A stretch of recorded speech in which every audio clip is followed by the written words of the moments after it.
Okay, we're in Portion-Terumah. With the Torah portion is Portion-Terumah. Before we get into Portion-Terumah, we have, which it's an interesting thing. What happens here is God goes from master lawgiver to master builder. We're going to hear about the building of the Mishkan in the next parsha. We're going to hear instructions of how to build a Mishkan and the different parts that go into the Mishkan. In the next parsha, next week, we'll hear about the clothing that the Kohanim have to wear. So Hashem goes from lawgiver to builder to tailor, and then we go back into our regular scheduled program, and we hear of the people followed through, which is also interesting. Anybody watching how this building is being built, from the plans to the actual building, sometimes the builder realizes that the engineers didn't know what they were referring to or forgot something. So he has to fill the blanks in. And here, in the parsha that we're going to deal with right now, I wouldn't get through it, but just to give you the headlines. The first thing we hear about building is the Aron, the Aron HaKodesh, where they're going to put the Sefer Torah. And then they hear about the show table. Then you hear about the menorah. And finally, at the end of this parsha, we hear about the actual Mishkan. So it's a famous question that's asked, and Bezalel asked it of Moshe. He said, Moshe, normally when you build a house, first you build the house, then you put the furniture in. You don't build the furniture first, because the furniture will have no place to be put.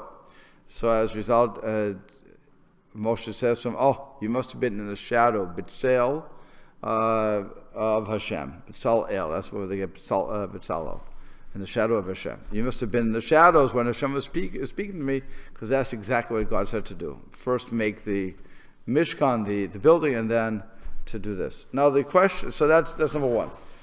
Number two is, why did we have to build the Mishkan at all? That's the major question that goes on. What was going on in the Mishkan? So the Art Scroll runs through in very quick manner the different opinions as to what's going on. There's basically two opinions. I want to go through it, but there's basically two opinions. One is the Mishkan was always meant to be built, and the other one is the Mishkan was built as a result of the incident of the golden calf. That's your basic thing. So let's just run through this, his introduction, the actual introduction. It says, with the exception of the tragic incident of the golden calf, the rest of the book of Exodus is devoted to the preparations for and the construction of the Mishkan. Even the account of the golden calf is not unrelated to the Mishkan, for, according to the Sforno, the very construction of the tabernacle, of the Mishkan, was made necessary only because of Israel's lapse into virtual idolatry. He maintains that ideally, no temple should have been needed after the revelation at Sinai, because the entire nation achieved the level of prophecy, and every Jew was worthy for the Shekhinah, the divine presence, to rest upon him, as it later did in the tabernacle and ultimately the Beis HaMikdash, the temple. Only after Israel toppled from that high level of spirituality, as a result of the worship of the golden calf, did it become necessary for it to have a central, a quote-unquote central sanctuary. So according to Sforno, he's saying, one, and this is also going to be brought up, he's saying the Torah is not in order. That's number one. Because we didn't hear about the golden calf yet. We're not going to hear about the golden calf till Parsha Kitisa. So he continues to say, indeed, Rashi comments that the instructions regarding the erection of the tabernacle were transmitted only after the incident of the golden calf. The fact that they are given in this chapter is an instance of the common principle that the Torah is not always written in chronological order in which the events occurred. That's how they get out of this. Okay, because if the Torah is working in chronological order, so then the incident of the golden calf, the Egel Azav, doesn't happen yet. And so then these instructions were given before that event. So if they were given before that event, so it can't be for the reason just mentioned, Because God's not going to say, I know you're going to be involved in the golden calf, so therefore I'm going to give you a way out, and I'm going to say that you build this Mishkan. You can't argue that, because we all have free will. And even though we were given the temptation, it may have been that we would have conquered that. And by mandating that we're going to have this Mishkan, because of the Egel Azav, so that would have been saying you have no more free will. So that's why Rashi and those who hold, the Sforno and Rashi, who hold that this was a result of the golden calf, so they have to say, "Ein muktam umucha b'Torah." There's no chronological order to the Torah. Fine. Then it continues to say, the commandments regarding the tabernacle are given here because the tabernacle and the Sanhedrin, the seats of the so-called ritual and law, are interrelated. The headquarters of the Sanhedrin stood on the Temple Mount, and the instructions for erecting the tabernacle were inscribed right after the civil laws of Mishpatim, because in Judaism the laws of the temple offerings and those of bondmen and dangerous livestock are equal expressions of Hashem's will. And as we learned last week, is because there's no separation of church and state, if you will, according to the Torah. Now, the Ramban, Nachmanides, disagrees.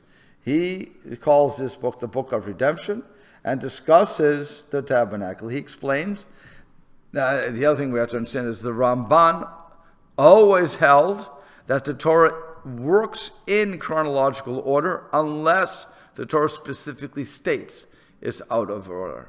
Otherwise, he's holding it in order. So for him, the Egel Azav did not happen yet. These instructions were given to Moshe atop Har Sinai, and that's it. And so now his reason is that, he explains that the redemption from Egypt was not complete with the physical departure from the land of Israel's enslavement, nor was it complete even with the giving of the Ten Commandments, even though the revelation at Sinai was the goal of the Exodus. The Exodus had not achieved its purpose until the heights that the nation had achieved temporarily at Sinai were made a permanent part of existence by means of the tabernacle. For Ramban shows in his commentary that the tabernacle as a whole and in as many parts was symbolic of the historic experience at Mount Sinai. So too, it was from the Holy Ark that Hashem spoke to Moshe, just as he had spoken to him from atop Mount Sinai when giving him the Torah. In this light, the tabernacle was intended to be the central rallying point of the nation, ringed by the tribes and topped by by the cloud of Hashem's presence, and to the place which every Jew would go with the offerings through which he hoped to elevate himself spiritually. The function of the tabernacle in the wilderness was carried forward by the temple in Yerushalayim. Throughout the long and bitter exile, which alternates between grinding oppression and spiritually debilitating affluence, the centrality of Hashem's presence is represented by the miniature sanctuaries, that's from Ezekiel, of the synagogues and study halls. Sanctuaries, in other words, the synagogues and the study halls. We consider this a miniature. After the temple? This would be after the temple. So up to today. Up to today, right? Okay. Yeah. For it is in them and through them that the Jews hark back to the sounds of Sinai and the radiance of the temple. So you have a major argument going on. Was this because of the Egel Azav and therefore a default that we have to have a centrality, and it's, even though that we all had reached the level of prophecy and we all could understand it on our own, and then the Egel Azav is what brought us down to earth again and ruined us? Or was it always supposed to be there? And there was always supposed to be a centrality, namely the temple or the Mishkan or whatever else is going to be. Okay, that's, again, the argument is based upon two things. Actually, one major argument. Is the Torah in chronological order or not, unless one otherwise stated? And because of that, we have this discussion. The Ibn Ezra, in a slightly different vein, comments that while Moshe was on Mount Sinai, Hashem commanded him concerning the tabernacle so that it would be a permanent place among the people for the glory that had rested on the mountain, and so that Moshe would not be required to ascend the mountain when Hashem wished to communicate with him. So that's another thing.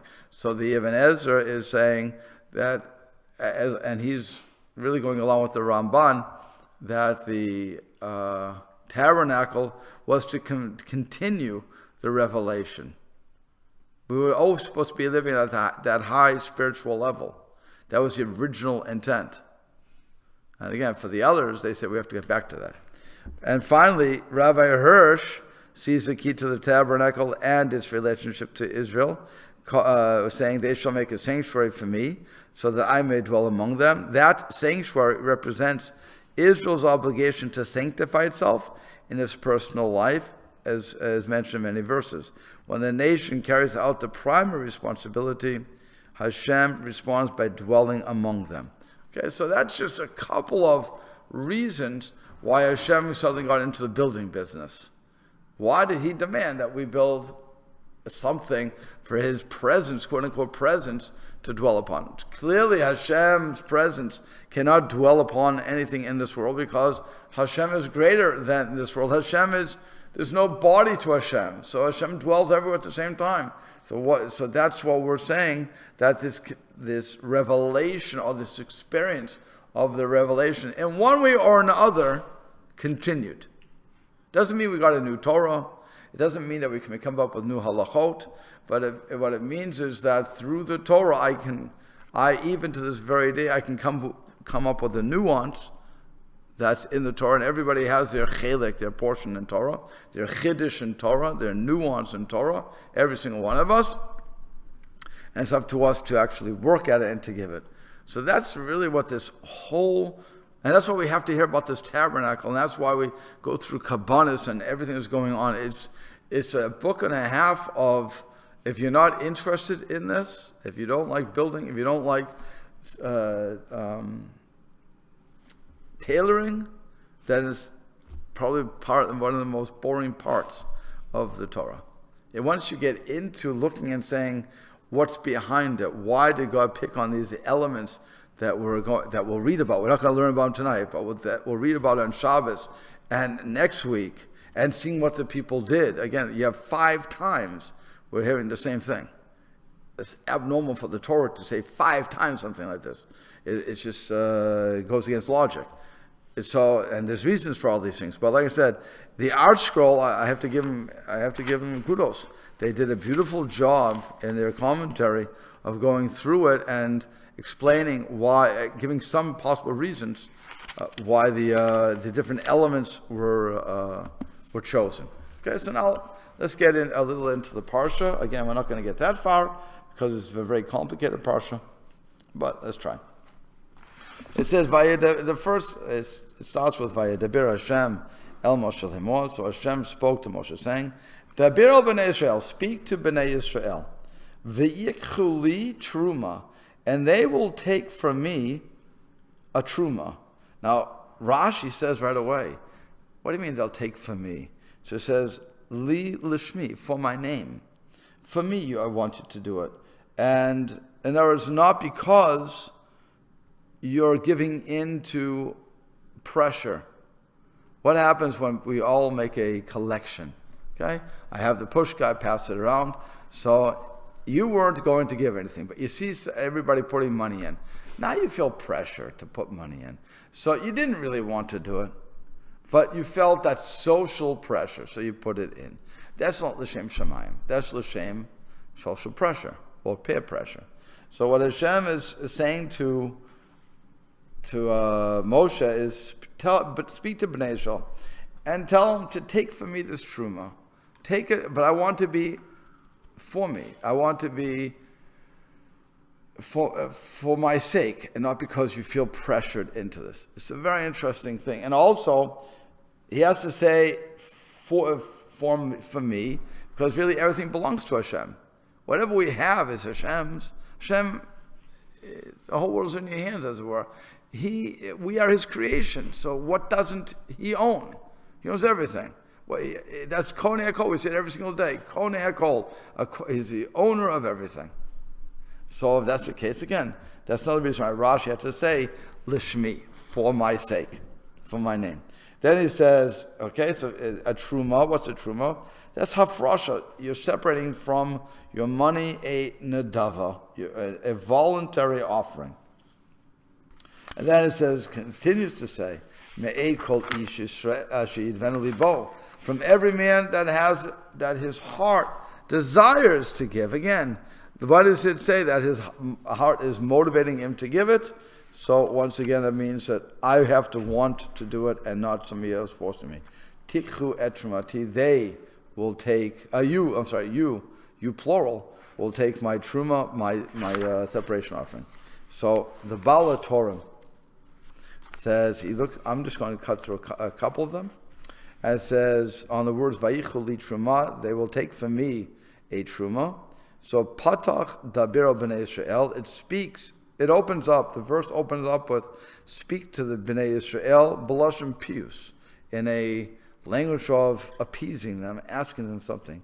Kamo Dabrol Al Leiv Yishalayim. So also it's similar to speak about to the heart of Jerusalem. Why did God have to speak in the language of Pius, of asking us? Bishvil Shahia Bo Chishron Kis. Because you're taking my money away. You're causing me to lose money. Anytime I call you up, the Jewish Federation calls you up, Torah Center calls you up, HSC calls you up, any yeshiva in the world, any Jewish organization, Cancer Society, any one of these places, they call you up and they ask you to donate money. They actually give you what you should donate. They tell you $18, $36, $55, whatever, $1,000. Okay, they all give you a number and they're imposing on you because, let's face it, we consider it our money. So now I'm losing money. If I understand, by the way, this is also important to note. Let's say I'm making whatever it is, $1,000. Okay? Now $100 has to go to tzedakah. Fine. So if you call me and you say I want $50, it's not my money anyway, as it were, so I give him $50. What happens when I spent my $100 already? So now again, you're coming to me for something else that it wasn't mandatory to give. Now this is chisaron kis. Now you're asking me to give him my own personal money. I'm not so sure I want to do that.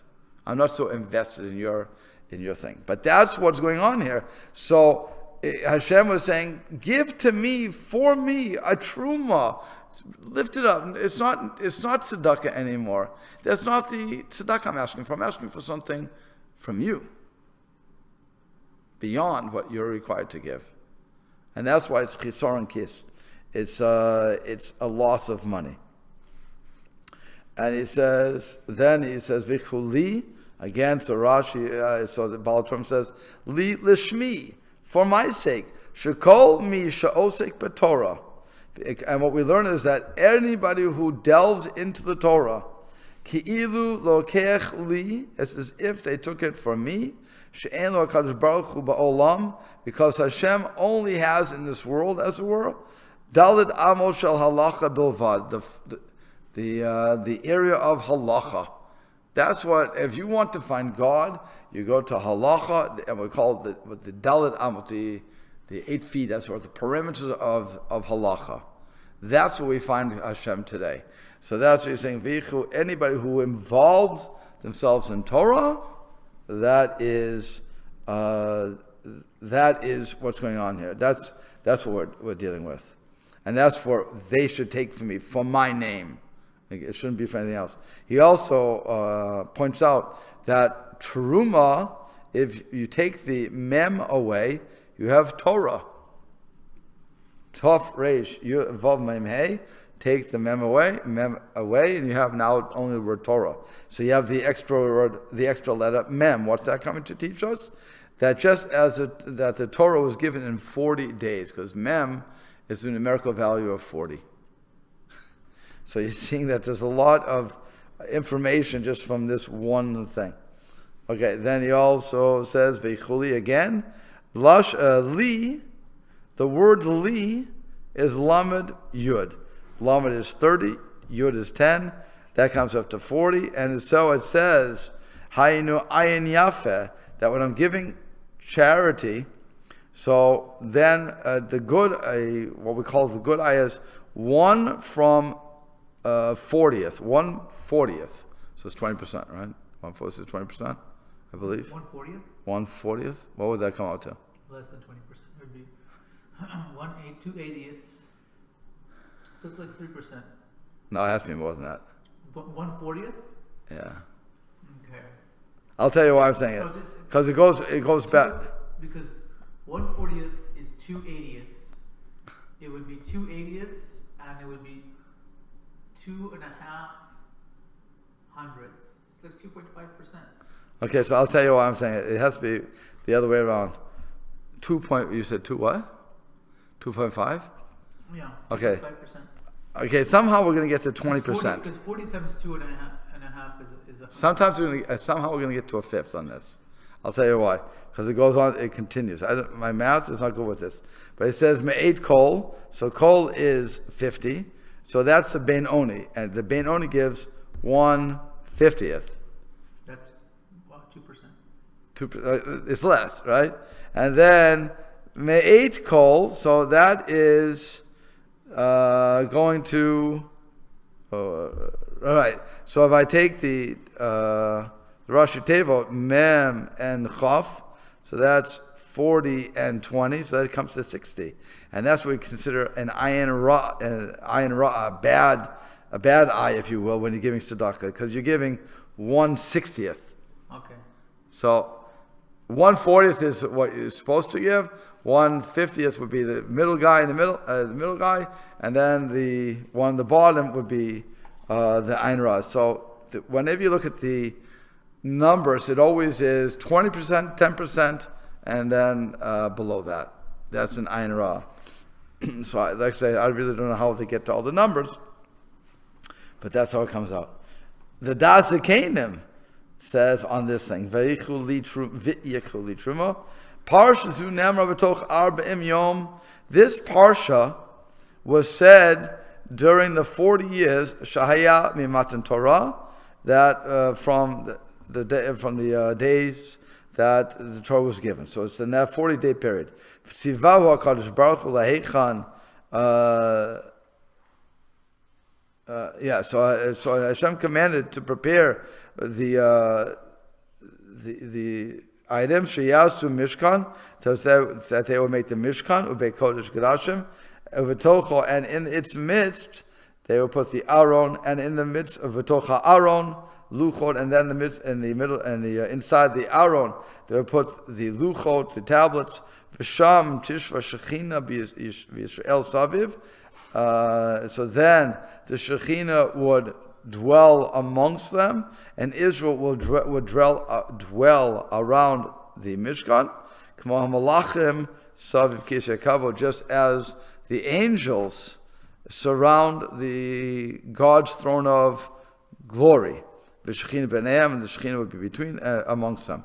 And that's what it says, V'shechanti b'tocham, that I will dwell in the midst. So we're seeing that from Das Kenim, the Midrashim here, that we know this just from the text, that we were supposed to be around the Mishkan, but we were imitating, and this is what his nuance is, we're imitating the heavenly hosts. That's what's going on. So there are angels that are like the Kohanim, and there are angels like are the angels that are closer to Hashem. Well, yeah, there's 10 levels of angels. So there's really 10 levels. The Holy would be like the Kohanim, and then the Seraphim would be like the Leviim, probably. I mean, yeah, they're serving. Yeah, so come on in. Okay, you can listen. Oh, I don't want to interrupt. That's up to you. I'm saying we're having class right now. Okay, so in 10 minutes you'll be. You said 5 to 8, so we'll. It's 7:42. Oh, sorry. Okay, so then it says, okay, so we should have right. So next verse it says, "V'zorah Terumah." This is the Terumah. This is the offering that you're going to give, the portion you're going to give. Asher tikchu me'itan, that you will take from them. Zahav v'chesef u'nechoshet. You have gold. I'm going to run through it. Gold, silver, and brass. Then you're going to have different types of thread. You're going to have turquoise, purple, scarlet wool, linen, and goat here. Then also, shittim. Then you're going to have skins, ram skins, and you're going to have red ram skins. Sorry, and then techashim skins. A tachash was Rashi, I believe it's Rashi who says it. Yeah, it's a minchayev lahaita el sha'ah. It was this animal no longer exists. Rashi says. What did it look like? It just says he had many colors. It was a multicolored animal, so the skin would have been multicolored. Wow, that's pretty exciting. I think they call that not a unicorn had different. I don't know. It's Chameleon maybe or something? no, it wasn't chameleon because the chameleon still exists. This is a type of wild animal. Like I said, Rashi says it no longer exists. It was only for that moment that we had it, and it had skin was multicolored, and then you also had a shittim wood. How do you say shittim? The acacia wood. That's so now Rashi says, where do they get the wood from? You're in the middle of the wilderness. Where are you getting the wood from? So he gives an interesting midrash, and it goes like this. It says, "Me'ayin hayu lahem b'midbar." How where they found this in the wilderness? So Piresh Rabbi Tanchuma. So Rabbi Tanchuma explained, Yaakov Avinu tzafa baruch hakodesh. Yaakov, our father, saw via a bit of prophecy. Sha'atidim Yisrael livnot Mishkan b'midbar. That in the future Israel would build the Mishkan in the desert, in the wilderness. So what did he do? Vehevi arazim l'Yisrael. He brought cedar trees to Egypt. V'nit'am, and planted them. V'tziva levanav litlam imahem. And he commanded his children, his sons, to take them with them, k'sheyatzu Mitzrayim, when they would leave Mitzrayim. Remember, they're there for 210 years. So he plants a forest. And he's telling them, okay, God, you're going to take this with you when you leave Mitzrayim. He doesn't necessarily explain why, but that's what he's doing. The problem is that that's cedar trees, and we're talking about acacia trees. So that's the only problem you would run into in that midrash. The Dazikanim looks at this and says, what is a wood of shittim? Of acacia? He said this is I said this wrong last week. I said acrostic. It's not acrostic. It's an acronym.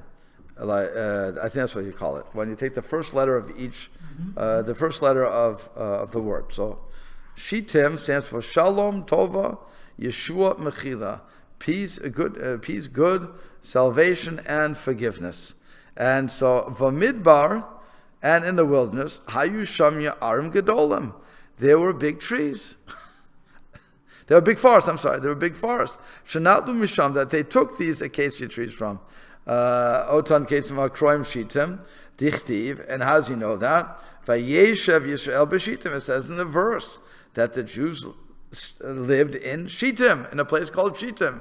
So it makes sense if I'm living in a place called Shittim, that it was called that because of all the amount of Shittim trees they had there. So the Das Kanim's first approach to this is not to say that there was Ruach HaKodesh, not to say that they took it from Mitzrayim and they traveled with it until this point, because, by the way, if they did, so that would mean one of two things.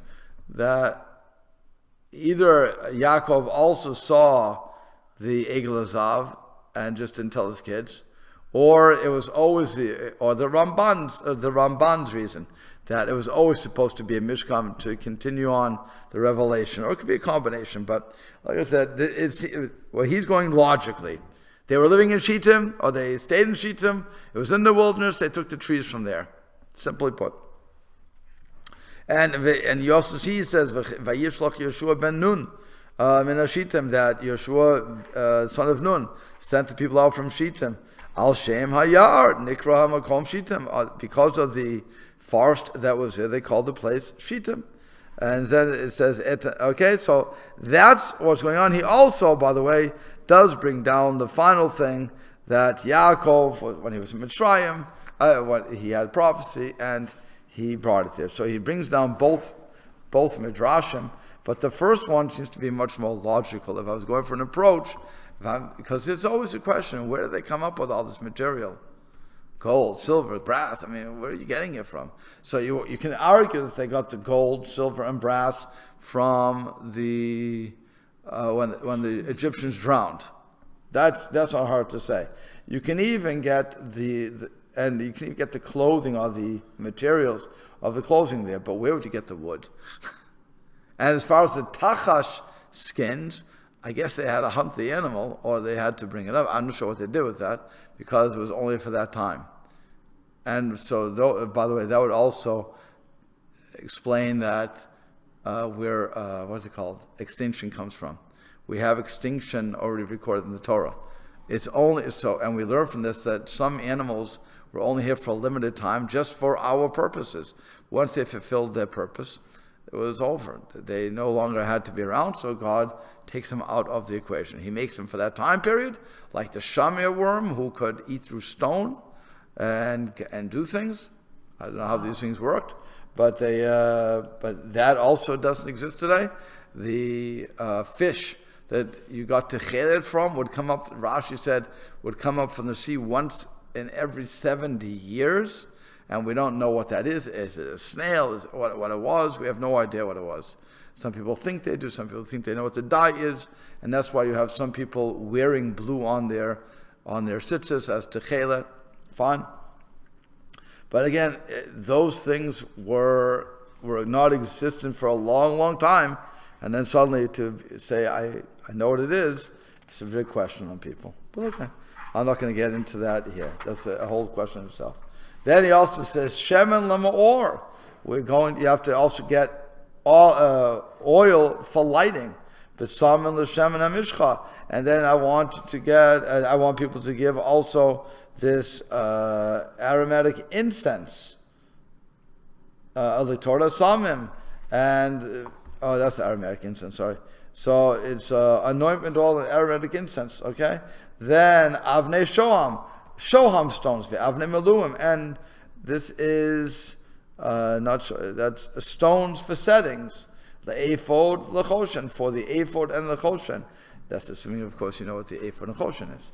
So then you have, and then finally the asuli mikdash, shechanti b'tocham. So they will make for me a sanctuary, v'shechanti b'tocham, and I will dwell in their midst. And again, when you're doing this, asul l'shmi be'kedusha, you should do it for my sake, this house of holiness. Okay, so that's all the stuff that we're going to use. Like I said, I'll just give you the heads up. Arshko really does a very nice job with this, and it is worth going through slowly. Okay, and the one thing I'll point out is when he says, "You'll make a sanctuary for me," he says, as I just said, Rashi explains that the sanctuary is supposed to be dedicated for Hashem's service, and he said, and Arshko then adds to this, elegant synagogues are meaningless unless they are built for the sake of Hashem. Okay. So that's something, while everybody's in the building process here, like I always say, if we're going to do things l'shem shamayim, for the sake of Hashem, then it's going to work out. If we do it for some other reason, then it's going to collapse. It doesn't work out. Okay? So go ahead. What was the reason for the blue thread? You said there was some animal that people did that for? The tzitzis. Yeah. It says you should wear techelet on your tzitzis, right? Uh-huh. So techelet is a bluish green or greenish blue coloring, but we don't know exactly what it looks like. But it says in the Torah, we read it every day, and when we say Shema, that you're supposed to put it on your tzitzis. But because we no longer know what it was or the animal that it came from, so we don't. Normally it wasn't done for a good 1,000 years at this point. Now, but some people are doing it again because they claim that they know what it is. Some rabbis have argued they know what the They know what it is. So at that point, some people are wearing it. Okay? So then it also says, Shachanti, the Baal Torah. Gentlemen. It says, Remez Lebayit Rishon. This is a hint to the first house, V'shachan, and they dwelled there for 410 years. Shachanti. They're looking at the last letters T. That's 410. V'chein v'ata kadosh yoshev tehilot Yisrael. Kadosh olet tetyud. Sheminyan kadosh hayot techilat Yisrael. Okay, fine. And then, so they're getting, and then it says v'yesh ba'otiot v'sheni tov chof. And then they get the other ones of 420, which is a hint to the second temple. Okay, so we'll have to stop here. 420 years, how long the second temple lasted. 410 was the first temple, 420 was the second. We'll have to stop here. Where did you get the numbers from again? Vishachanti was the first one.